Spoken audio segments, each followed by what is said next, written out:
আমি একটা গান শুনেছিলাম নচিকেতার, যে যারা বিজয়ী হয় তারাই ভগবান হয়, আর যারা হেরে যায় তারা রাবণ হয়। মানে এক কথায় তারা খারাপ হয়ে যায় আর ভগবান হয় মোটামুটি যারা জিতে যায় তারাই। তো কথাটা যুক্তি আছে। কেন যুক্তি আছে?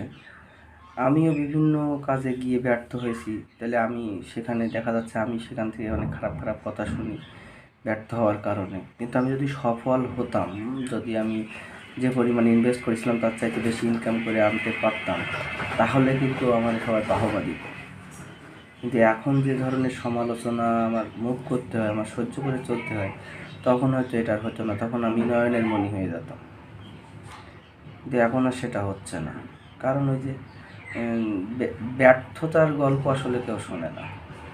কেন যে ব্যর্থ হলো, যে সে যে আবার উঠে দাঁড়াতে পারবে, এ ধরনের গল্প না এখন আর কেউ শোনে না। শোনে কে সফল হয়েছে তারটা শোনে। হ্যাঁ, কিন্তু ব্যর্থ না হলে যে সফল হওয়া যায় না, এটা আসলে মানবে না, আমার মনে রাখবে না। কী করবো, করার আছে, কিছুই করার নেই। তাহলে আমি খারাপ, ডাজ নট ম্যাটার। আমি যদি ইনকাম করতে পারতাম বা মানে আমার কাছ থেকে নষ্ট না হতো, তাহলে আমি ভালো হতাম। যেহেতু হয়নি, যে কোনোভাবে নষ্ট হয়ে গেছে, এই জন্য আমি খারাপ। যদি হতো তাহলে হতোই।